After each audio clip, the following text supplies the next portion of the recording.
Hello, I'm Aussie Gameboy and welcome to Fast 5. No, wait, today we have way more than 5 stories.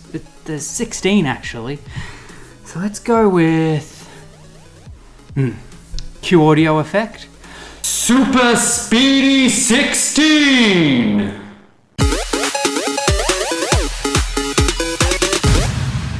So, as I stated last week, I have gone and binge watched all of E3's press conferences from 2017, so I bring to you, in no particular order, my favourite game reveals of the show, starting with A Way Out. From the developer of Brothers, A Tale of Two Sons, comes this co-op story-driven prison break game.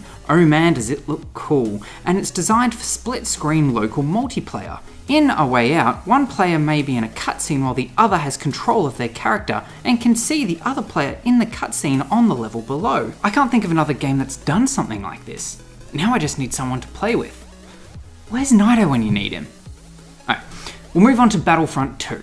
I'll be quick with this one because we did cover it off last week, but since I'm all caught up on the details, my hype has intensified. Couch co-op, space battles, and free post-launch content. Repeat, all content post-launch will be free. Maps, characters, weapons, they really did listen to the players.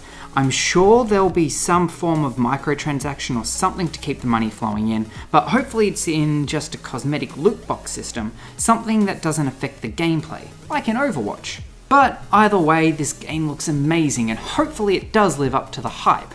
We'll leave Battlefield and move over to Assassin's Creed Origins. We also touched on this game last week, but again I come bearing more details. AC is my first real game love. I've been playing it since it first came out 10 years ago.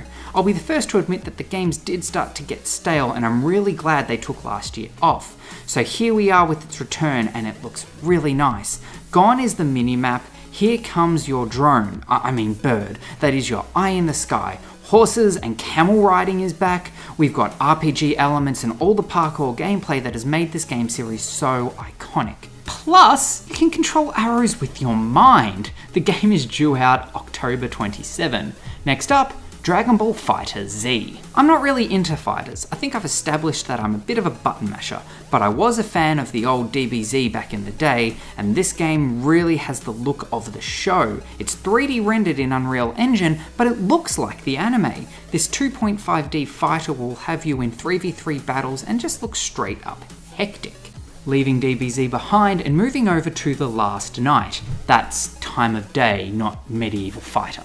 This game looks stunning. I love the art style here. A 2D side-scroller with pixel art composited in a 3D environment.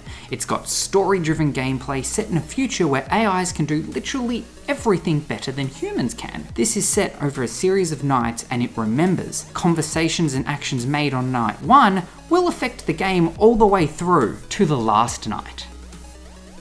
Moving over to Sea of Thieves. I've been excited for this game since I first heard about it 2 years ago at E3.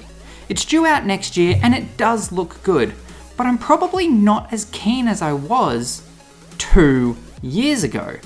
You and your friends setting sail on the high seas looking for treasure and letting adventure come your way, but I think it's been a bit too long coming, and I've come up with a rule for games in E3. A game shouldn't be shown at more than 2 E3s. These 2 showings should be back to back as well. Ideally, you announce one year, show your improvements and near finished product the next, and release before the following E3. If the game is more than 2 years away, then it's not ready for E3. Next up, Middle-earth: Shadow of War. Unfortunately, I'm guilty of not completing the first game, but after seeing everything about the sequel, I've started playing Shadow of Mordor again. I need to finish it before I play Shadow of War because it looks really good. They've reworked their Nemesis system. Now you can recruit captains to your army, and said army will then fight alongside you to take down Sauron's fortresses, which are all over the map. Shadow of War is due out October 27th. Next on my list is Anthem. It's a new game, but it all looks old. It's a good game, that's what I'm told. Okay, that's a little harsh. Anthem does look good. Graphically, it's beautiful. Gameplay-wise, I'm getting major Destiny vibes. If Destiny was set on Pandora from Avatar, the Javelin exosuits look cool, and it appears to me that changing the suits is how you change your class. With the game due out next year, I'll probably check it out. That's if I'm not still occupied playing Destiny. Moving over to Shadow of the Colossus, which is a game from my childhood. Actually, a shout out to my mum who put me onto the game way back in the day. This is a complete remake of the original game, not a remaster. It looks absolutely stunning. For those of you who don't know the story, you play as Wanda, who is trying to resurrect Mono. To do this, he must slay 16 mighty colossi that roam the land in a series of boss battles, each more epic than the last. This remake is due out next year. From one Colossus to the next, in Wolfenstein 2, the new Colossus. The trailer for this game made me want to play the first one, which I am now doing. Gotta love a Steam sale. The game looks like a lot of crazy fun. Rumours are going around of a body transplant taking place. It just makes sense given the information shown in the trailer. Look, cat monkey thing, and boom, Blazkowicz has the metal collar too. Coincidence? I think not. So yeah, that's a thing. Also, drop acid and play with cartoon lizards. From one cartoon series to another, and we have Mario plus Rabbids Kingdom Battle. Another game we spoke about last week, but I need to mention it again, so I'll just be super quick. It's apparently been in development for more than 3 years after Ubisoft pitched the idea to Nintendo. I don't know what else to say. It looks bright and colourful, fun and deep. It comes out in August this year. Now we have South Park, The Fractured Butthole. I'm a huge fan of Marvel movies, and the way this game seems to be ragging on them looks fantastic. It's classic South Park humour with the turn-based combat from the first game. It's creating some controversy here in Australia though, and it may be review's classification like the first game originally was. Do I hear the words nanny state? Anyway, it looks like a must-play to me. Next on the list is Transcendence. This is a trippy upcoming VR game movie thing from Elijah Wood's development company, SpectraVision. In the trailer, they keep talking about entering the home of the mind and transferring the consciousness of the mind to a computer. Reminded me of the concept behind that Johnny Depp movie, what was it called? Oh yeah, Transcendence. Anywho, I'll be keeping an eye on this one. Now we have Skull and Bones. I did not realise how much I wanted this game until it was announced. Assassin's Creed Black Flag was, and still is, one of my favourite games.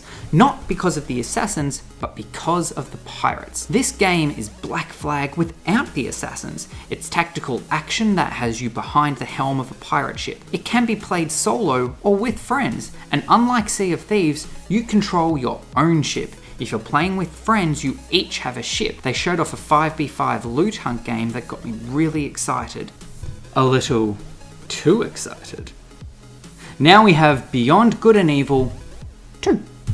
No gameplay was shown off for this one, only a cinematic trailer. It was funny and epic and hopefully a sign of an amazing game to come. I haven't played the original, but it is only $6 on Steam. So I might check it out one day when I have nothing else to play. The world looks rich and developed as far as lore goes and has a multi-ethnic, multicultural society. Yay for diversity in games.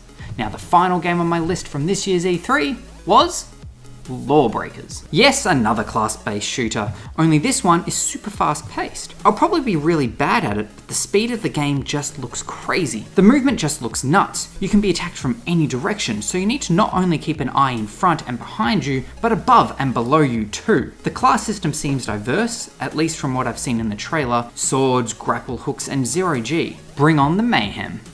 Well, that's my E3 picks from this year. Leave a comment down below on what your favourite games from this year's E3 was, or tweet us over at GameFed Official. We have our Facebook page that you can go and like, our Twitter page that you can go and follow, we're on Twitch, and we do also do a podcast. But that's all for this week. Aussie Game Boy